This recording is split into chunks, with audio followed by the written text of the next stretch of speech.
Hi, I'm conceptual artist Natalie Power, and I was invited to be a part of the Common Threads exhibition here in Leeton.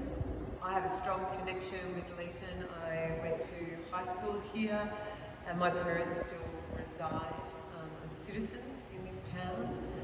I was invited and have a connection to one of the artists here, Robin Hutchinson, who was also my art teacher, and I was lucky last year to be at an exhibition in this space with her about spaces and places, and it was really wonderful to have the opportunity to be back and to really explore something that I'm passionate about and use in my own practice, which is thread.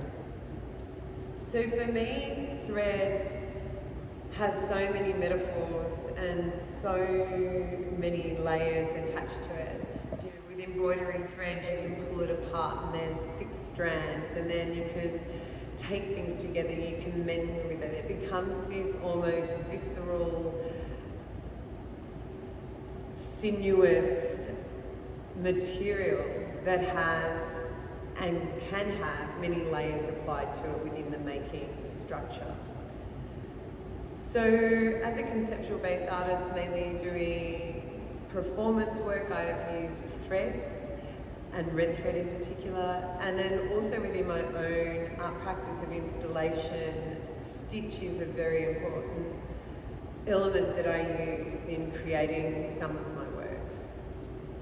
What I decided to do for this work though was something that I've been considering since 2001, which is an idea about pillow books and creating my own pillow books. I decided and played around, and at the moment what you're seeing here in the space is more like prototypes for me, and will hopefully become a bigger body of work in which I'll explore.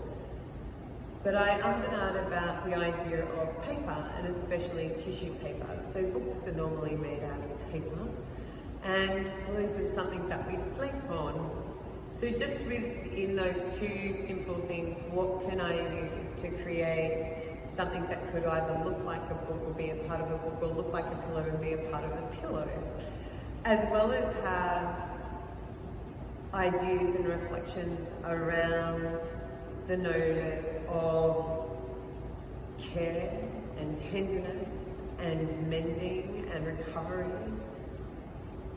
So pillows, and I think this collection that's kind of evolving, is, for me, I've used repurposed tissue paper, which is I've kind of found into my possession through being given gifts, or if I've bought a lovely product online, it's come wrapped in tissue paper, and I've been saving this tissue paper for some time.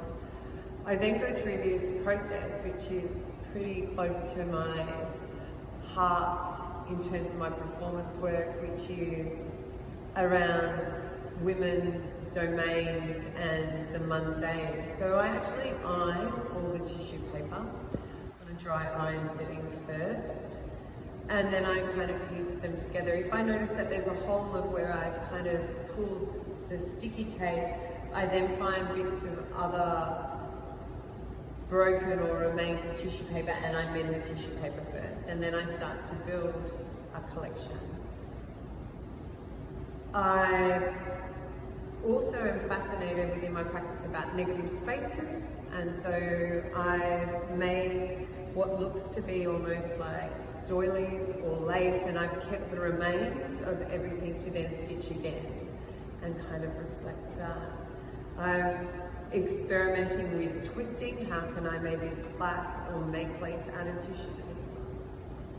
And I guess one of the other things that I'm fascinated about as an artist is a sense of ritual and repetition that becomes a meditation or reflective kind of practice. And I use normally the abundant number sequence going to 108. So some of the pillows in the collection actually have 108 tissues stuffed into them that I've counted.